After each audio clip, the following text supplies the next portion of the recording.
A minute ago on this trail, we had a big rock slide right next to us, and now we're in a meadow. That pretty much sums up the Great Basin. It's got a little bit of everything. And that is really what the Great Basin is all about. I mean, it's a preserved, kind of ecological wonder here of desert grassland all the way up to the top of the mountain, which is, where the glacier left. And so this is all remnants of a glacier and the destructive and amazing power of what a glacier can do and what it can leave behind. Everybody always talks about visiting Utah's Mighty Five or the Grand Canyon, but the one that everybody forgets about, and just across the border in Nevada, is Great Basin National Park. And that's where we spent the weekend and had a blast. Well, we hadn't really even thought about it, right? I hadn't really heard about it. And I think part of it is sort of in the middle of nowhere. It's definitely in the middle of nowhere. And it's only been a national park since 1986. It's known for a number of things. Lehman Caves, which you can do a tour of. And those were actually a national monument for a long time. Way back in like the 30s, maybe? 30s, 40s? Yep. And then under President Ronald Reagan, this area became a national park and they encompassed the Lehman Caves. So you got the Lehman Caves, which we did a tour of. It's known for its hiking trails and it's known for its dark sky. All of which are very impressive and worth a visit for sure. We did several hikes while we were here, and we'll roll through some of those highlights for you here in a minute. We also did a couple of nighttime programs, and one of them was on astronomy. And the fact that they have an astronomy amphitheater here tells you a lot about how dark it gets in this park. Great Basin National Park is an international dark sky park. And there's a number of places in the world that have that designation. But this is truly a dark sky park, and more so than I've seen in other places. And they say it is literally one of the last true dark skies in at least North America, if not further. And my Sky Guide app actually listed it as 0 light pollution. Like, I've never actually seen my app ever say 0 light pollution, and they mean it out here. Well, and they take it seriously, and they've done a really super job with the amphitheater area. As you park and you walk in, it's all lit with red lights. They do have a bathroom up in this amphitheater area that is lit with only red lights at night. Even the main visitor center, which is kind of up the hill and around the corner, it's white lights once you get in the rooms, but all the windows on the outside have been turned red, like red glass or cellophane over them. So, I mean, they take it seriously. And I realized we didn't get any photos of that last night in the dark. We should have. It's a little hard to take pictures of that. But they have all these little glowy pucks and red, and their solar lights are all red, and then like the little glow orange lights that are like lighting your path, and then like glow paint on the curbs. I mean, they really take it seriously here. And it was a nice astronomy program. Depending on what you're going to see, we had kind of a big moon, so we couldn't see as much as we wanted to initially, but they pointed out a few things. They had folks here with telescopes to show you some of the distant objects, so that was neat to see that. We probably look a little tired. That's because we did get up and drove back here to this amphitheater at 2:30 this morning. Yep. After the moon went down? We knew the moon was going to be going down and you really wanted to see the dark sky. And so we got up and drove over here and we were out for a while looking at the dark sky. Caught some meteors that were going through and Milky Way. We got really lucky because there were 2 small meteor showers that were happening last night. The Delta somethings, and I don't remember exactly what, but 2 small ones. And usually you never see those because they'll say, only 14 an hour, and that's not very many. But I think we saw probably our 14 an hour, if not more, because it's so dark. You see everything out here. Starlink went over, the International Space Station went over, the Chinese Space Station went over, regular space or satellites went over. It was a pretty good night. And the amphitheater here has really nice benches, and when there's nobody else here, you can just lay on the benches and stare at the sky, so that was nice. I will say one thing that made that easier for us was we actually stayed in the park this time. The past few national parks we've been camping out on BLM land. We snagged the very last reservable campsite at Upper Lehman Campground, Upper Lehman Creek Campground, something Upper like Lehman. that. There's like 5 different campgrounds here. They're all pretty small in terms of the number of sites that they have. 3 are first come, first served. There's only a couple of the campgrounds that are reservable. I think maybe the reason this isn't as busy as well is it's tough for RVing here. Oh, literally, if you have anything bigger than a tiny little pop-up or truck camper or a van, you're not fitting in here. Yeah, I mean, even the main scenic drive up to Wheeler Peak, which is a big peak that's here at Great Basin, is 24 feet max is all you can get up there on that road. And then the campsites themselves are small. A lot are set up just for your car and a tent. Yeah. Some are set up just for vans, though, really, because there were some that said no tents. No and tents. I think they were able to add spaces but didn't have anywhere to put a tent pad. So essentially truck camper, van, car camping, maybe. I mean, yeah, they were very tight in there. So van life, hey, that works well for us. And that's what we did. We did not haul the Airstream, obviously. So we've been doing the weekends in the van, and it has worked great for this kind of thing, and it worked great for this trip. But that is just something to kind of keep in mind as well. Hiking is obviously a big part of this national park in addition to the other things. And we checked off, I don't know, about 4 or 5 different hikes of varying lengths while we were here. There's everything from, 3-day overnight backpacking trips to as short as like half-mile interpretive hikes. So you can kind of, depending on your activity level, the people that you have in your group, whether you have people in strollers, wheelchairs, or you're a hardcore backpacker, you've got options here. First hike of the day and the park at Great Basin is Bristlecone Pine Trail. How far is it? Well, the Bristlecone Pine part is about 3 miles. If you add the Glacier Trail, then it's a total of round trip about 5 to 6 miles, depending on how much you family circus zigzag and do the little like spurs. The bigger issue is it's 1,200 feet straight up. Yeah, pretty much, because you're climbing a mountain. But we're going to see bristlecone pines, which they say are some of the oldest trees on the planet. They said the ones up here we're going to be looking at are like, 4,000 to 5,000 years old. Yeah, that's crazy. That is. Looking forward to seeing them. That'll make it worth the climb. So this is kind of interesting. We're about 3/4 of a mile maybe still from the bristlecone pine grove where we see all the old trees. But the landscape's just been really interesting, all the rocks and dirt and trees. And it's all left behind from glaciers that were here. Yeah, this is just like the remains, where essentially the glacier came down, deposited all the rock, and then slowly retreated and melted, and you're left with this very rocky hillside. It's super random, the placement, because it's just getting pushed around by glaciers. And it's about a 1,200 foot elevation climb on this trail, but it takes you to 10,500 feet, give or take? Something. We'll have to look at our compass when we get to the top. Plenty of water, and prepare yourself to get winded easier. Yeah, there's a little bit of less oxygen up here. I mean, not a lot, but a little bit. You do notice it. The rocks are thick, the air is thin. Be prepared. This is a super cool example of a bristlecone pine tree. It's a survivor, as they call it on the sign. This tree is 3,200 years old, and it's still alive. What's really interesting about these trees is the way they grow super slow. They said that they sometimes will grow an inch in girth over 100 years, but that makes them super hardy. And then they'll grow in sections and they'll keep growing. So this part down here where the bark is all gone is essentially dead down here. But further up, it's still got bark on it. And it does something called strip barking, where the bark continues to grow to live sections of the tree. And there's pine needles up there, and it's still going strong after 3,200 years. So good job, old dude.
We're at, 10,500?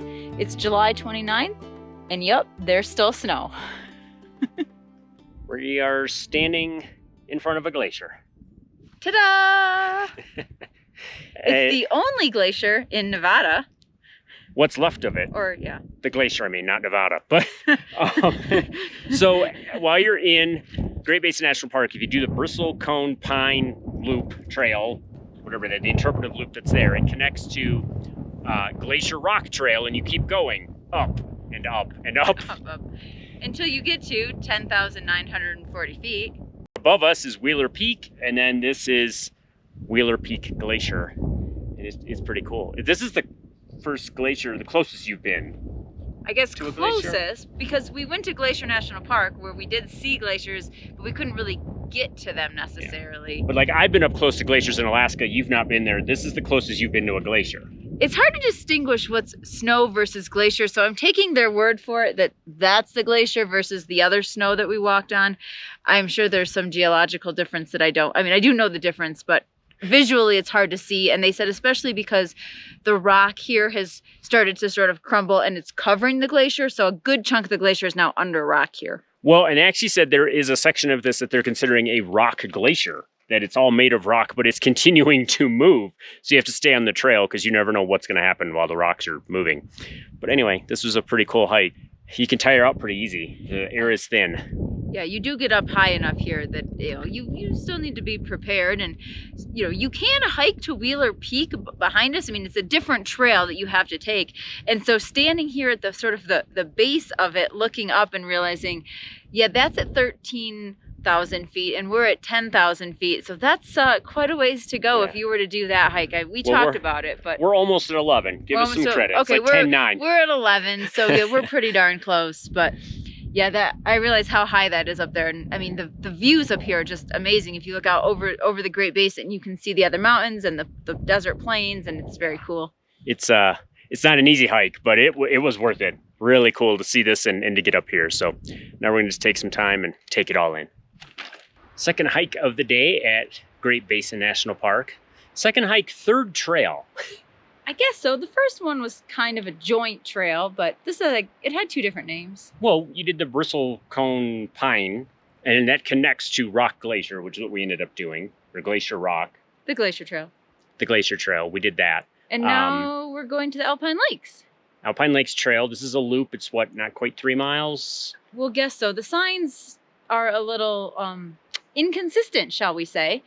This one apparently technically does connect to Bristlecone at some point, so we may be looping back on something, but we're not really sure 100%.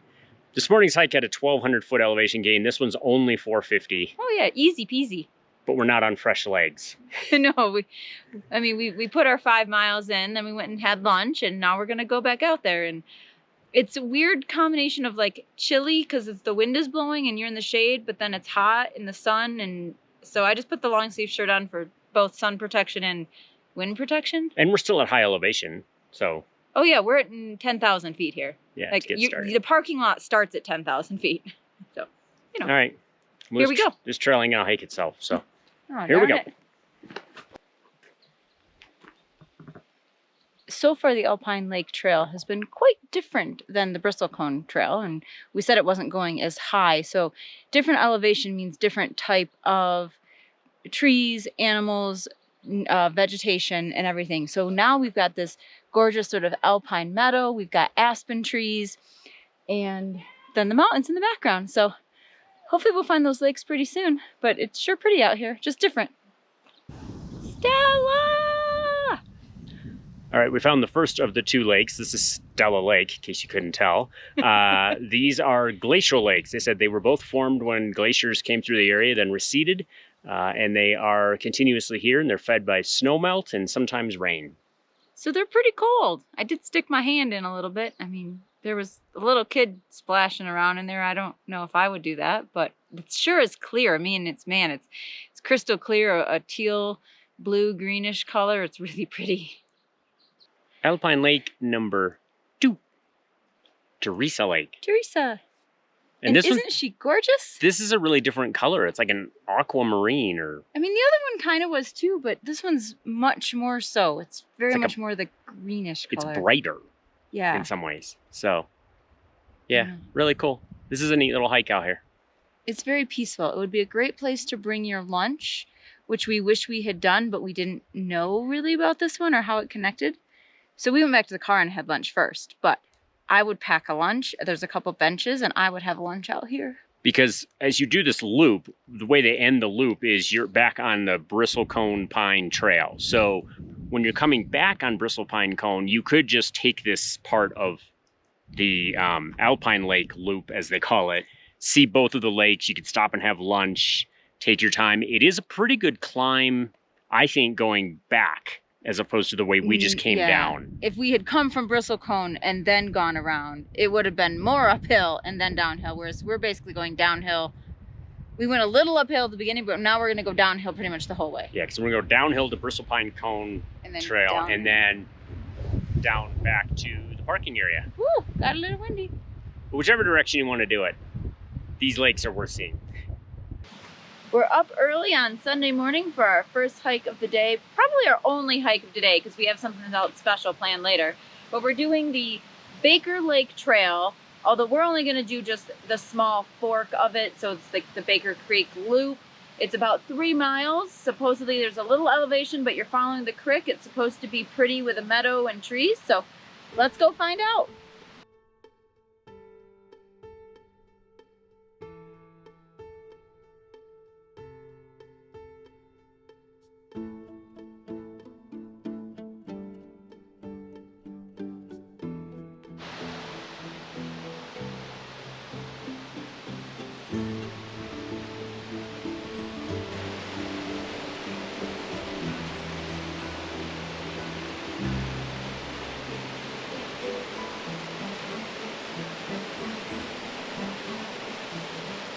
Well, we found Baker Creek.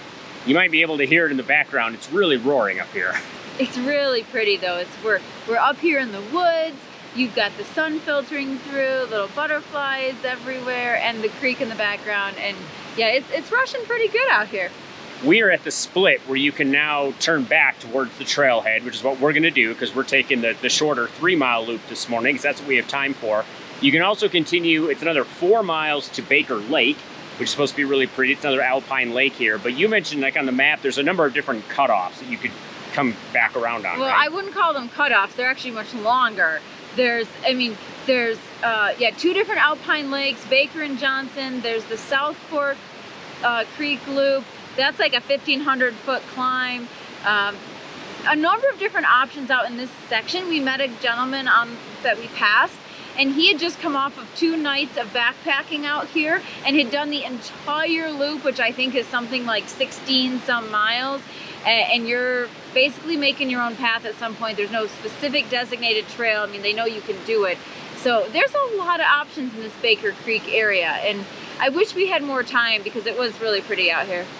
Yeah, not cutoffs. Intersections, I guess I should have said. It's not a shortcut. Never take no cutoffs. Never take no cutoffs.